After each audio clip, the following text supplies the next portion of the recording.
नमस्कार साथियों। अगर आपका साइकोलॉजी है तो साइकोलॉजी पेपर 7 का ऑब्जेक्टिव क्वेश्चंस हम इस वीडियो में बात करने वाले हैं। पेपर 7 जो है पार्ट 3 विद्यार्थियों के लिए साइकोलॉजी ऑनर्स का पेपर 7 का वही ऑब्जेक्टिव क्वेश्चन हम आपको इस वीडियो में बताने वाले हैं जो क्वेश्चंस आपके एग्जाम में आने की संभावना काफ़ी बढ़ा हुआ है। मतलब कि काफ़ी बार एग्जाम में रिपीट हुआ क्वेश्चंस है, पिछले साल पूछा गया है क्वेश्चन, वो प्रश्न भी आपको यहाँ पर रहेगा। इसके अलावा आगामी यानी आपका जो एग्ज़ाम होने वाला है साइकोलॉजी पेपर 7 का, उसमें भी ये सब प्रश्न आपके रहने वाले हैं। तो वीडियो को मिस नहीं कीजिएगा। अगर आप पार्ट 3 के छात्र छात्राएँ हैं, यूनिवर्सिटी आपका कोई सा भी है, सिलेबस सबका सेम होता है। कई बच्चे हमें कमेंट करते रहते हैं, पूछते रहते हैं कि सर सिलेबस वगैरह क्या होता है, तो आप लोग इस बात को समझ लीजिएगा। ज़्यादा समय नहीं लेंगे, हम लोग चलेंगे डायरेक्ट ऑब्जेक्टिव क्वेश्चंस पर। हमारी बातों पर गौर कीजिएगा, ध्यान से आप लोग सुनिएगा चीज़ों को, ताकि आपको सारी चीज़ समझ में अच्छी तरह से आता रहे। तो पहला जो प्रश्न है आपके एग्जाम में आने वाले हैं वो है, अच्छे परीक्षण की क्या विशेषता होता है। मेरे भाई, परीक्षण का मतलब होता है टेस्ट। अच्छे परीक्षण की जो विशेषता होती है वो होते हैं विश्वसनीयता, यानी सबसे बड़ा होता है आपका विश्वसनीयता, यानी फैथफुली। विश्वास क्या होता है? आपका आंसर पहला जो है ये बिल्कुल रूप से सही है। अगला प्रश्न है, 11 बिंदु मापनी संबंधित किससे हैं? ये थ्रस्टन के नाम से संबंधित है। 11 बिंदु मापनी पद्धति किससे संबंधित है? तो थ्रस्टन के नाम से ये संबंधित है। आरटी संबंधित किससे है मेरे भाई? आरटी जो है ये संबंधित किससे है? तो ये है आपका अधिक्षमता से, अभिक्षमता से। आंसर ग आपका बिल्कुल सही हो जाएगा। आगे बढ़, देखिए प्रश्न यहाँ पर कंप्लीट दिख नहीं रहा है सही से, लेकिन बातों को आप समझिएगा। वैधता एक अवस्था है, किसके लिए है? यह है परीक्षण निर्माण की एक अवस्था है। 5 बिंदु मापनी किससे संबंधित है?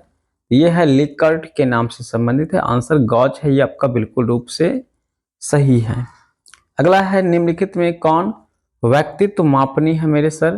तो EGQ जो है ये व्यक्तित्व मापने की एक इकाई है, एक यूनिट है।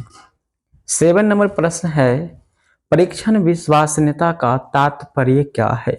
इसका तात्पर्य इसमें से सभी हो जाता है। ज्यादातर साइकोलॉजी में अगर सभी ऑप्शन दिख रहा है वो ऑप्शन आपका सही हो जाता है।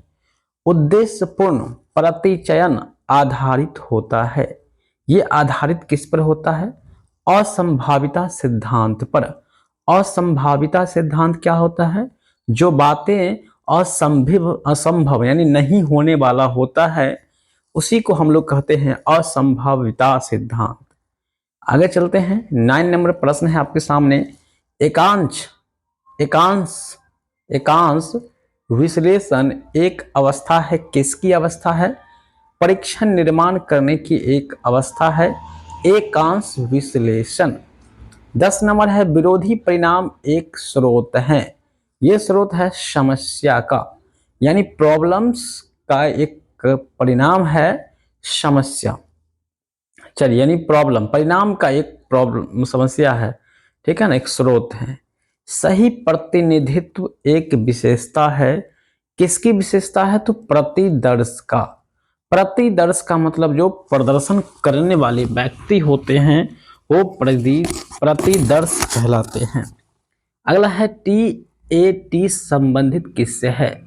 TAT साइकोलॉजी मनोविज्ञान हम लोग पढ़ रहे हैं, थोड़ा सा इस बात को याद रखेंगे। TAT किससे संबंधित है? ये संबंधित है व्यक्तित्व से। आंसर आपका गौ। TAT किससे संबंधित है? तो व्यक्तित्व से संबंधित है। निर्देशन का आकार क्या होता है? इतना बड़ा हो कि उसमें समग्र प्रतिनिधित्व हो सके। निर्देशन के प्रकार कितने होते हैं? मोस्ट इंपोर्टेंट प्रश्न है आपके परीक्षा के लिए। निर्देशन का जो प्रकार होता है वो 8 प्रकार के होते हैं।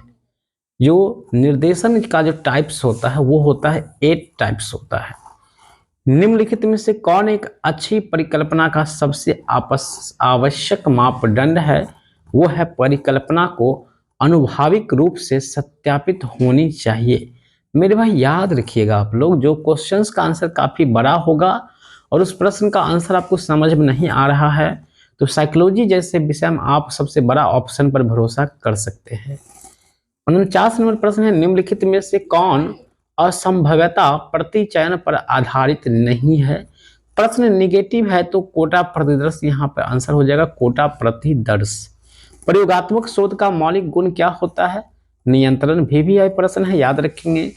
प्रयोगात्मक शोध का जो मौलिक गुण होता है वो होता है नियंत्रण। मोस्ट इंपोर्टेंट प्रश्न अभी हम आपको बताया है ये प्रश्न। बच्चों से अनपढ़ से संगत सूचनाएं एकत्र करने हेतु एक उपयोगी प्रश्नावली विधि है जिसको हम लोग कहते हैं चित्रित प्रश्नावली कहते हैं। आंसर क। किसने कहा कि साक्षात्कार आमने सामने होने वाला वह वार्तालाप है जिसका उद्देश्य तथ्यपूर्ण सूचना प्राप्त करना होता है, वो है चैपलिन का। चैपलिन का एकदम याद रखेंगे आप सब लोग। नेक्स्ट प्रश्न की ओर चलेंगे। जो प्रश्न आ रहा है उस प्रश्न को ज़्यादा टारगेट हम लोग करेंगे। हालांकि यहाँ पर क्वेश्चन शुद्ध दिख नहीं रहा है तो आप लोग थोड़ा सा यहाँ पर दिक्कत होता होगा। बाकी क्वेश्चन देखिए अब यहाँ पर रिपीट होना शुरू हो गया। जैसे TET एक प्रक्षेपी परीक्षण है, इसको विकसित किसने किया था, तो इसको विकसित मर्रे नामक वैज्ञानिक ने किया था। परिशुद्धता गुण क्या होता है, ठीक है। प्रश्नावली किस प्रकार का क्षेत्र में अधिक व्यापक होता है, तो ये होता है डाक प्रश्नावली में। तो काफी प्रश्न यहाँ पर जो साफ साफ नहीं दिख रहा है जिसकी वजह से हम आपको नहीं बताएंगे, यहाँ पर बताएंगे कुछ प्रश्न जो इम्पोर्टेंट है आपके एग्जाम के लिए। उसमें से पहला प्रश्न, एक अच्छे मनोवैज्ञानिक परीक्षण की सबसे अधिक उपेक्षित विशेषता क्या होता है, तो वो होता है वस्तुनिष्ठता यानी ऑब्जेक्टिव टाइप्स। एक परीक्षण की वैधता का तात्पर्य किससे होता है, यथार्थता से होता है। प्रतिचयन मुख्य रूप से विभाजित किया गया है 4 प्रकार में।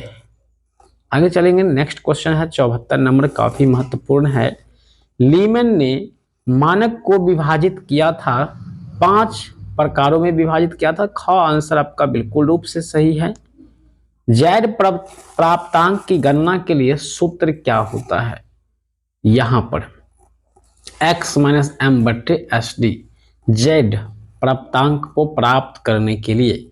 चलिए आगे बढ़ते हैं। व्यवहार का अर्थ क्या होता है, मोस्ट इंपोर्टेंट प्रश्न है। व्यवहार का घर या अर्थ क्या है। व्यवहार चर का अर्थ होता है प्राणी की प्रतिक्रिया। व्यवहार चर का अर्थ होता है प्राणी की प्रतिक्रिया, रिएक्शंस ऑफ लिविंग। सामाजिक दूरी मापने विकसित किया गया है तो किसी वैज्ञानिक के द्वारा नहीं, कि शायद मर्रे के द्वारा किया गया है, ठीक है। हालांकि इसमें ऑप्शन में उनका नाम ही कहीं पर नहीं दिख रहा है। लचीलापन मुख्य रूप से किसकी विशेषता है, ये सब्जेक्टिव में भी इस टॉपिक से प्रश्न आ रहा है। यह असंरचित निरीक्षण की एक विशेषता है। एकांश विभेदन क्या होता है, लिकर्ट स्केल की एक विभेदन है। निम्नलिखित में कौन सबसे अधिक विश्वसनीय प्रदर्श है, तो वह है यादादृक्ष प्रतिदर्श। चलिए, तो इस तरह का कुछ क्वेश्चन था जो हमने आपको करा दिया ऑब्जेक्टिव टाइप्स। हालांकि परीक्षा से कुछ देर पहले आपको ऑब्जेक्टिव क्वेश्चंस यहाँ पर मिल जाएगा। MNC क्लासेस के ऑफिशियल वेबसाइट पर आप लोग जाएंगे तो वहाँ पर आपको क्वेश्चंस पेपर देखने को मिल जाएगा। तो फटाफट आप गूगल पे सर्च कीजिए MNC क्लासेस का ऑफिशियल वेबसाइट, और वहाँ पे आपको यूनिवर्सिटी अपडेट में जाकर के आप पेपर 6 से लेकर पेपर 7 तक का क्वेश्चंस डाउनलोड कर सकते हैं। सर्च का बटन भी होगा, सर्च बटन पर क्लिक करके भी आप लोग प्रश्न यहाँ पे देखिए हाईलाइट करके दे दिया गया है जो प्रश्न एग्जाम में आ रहा है। ये सारे प्रश्न पत्र भी आपको वहाँ पर देखने को मिल जाएगा। फिलहाल मिलते हैं नेक्स्ट वीडियो में, तब तक के लिए जय हिंद, वंदे मातरम।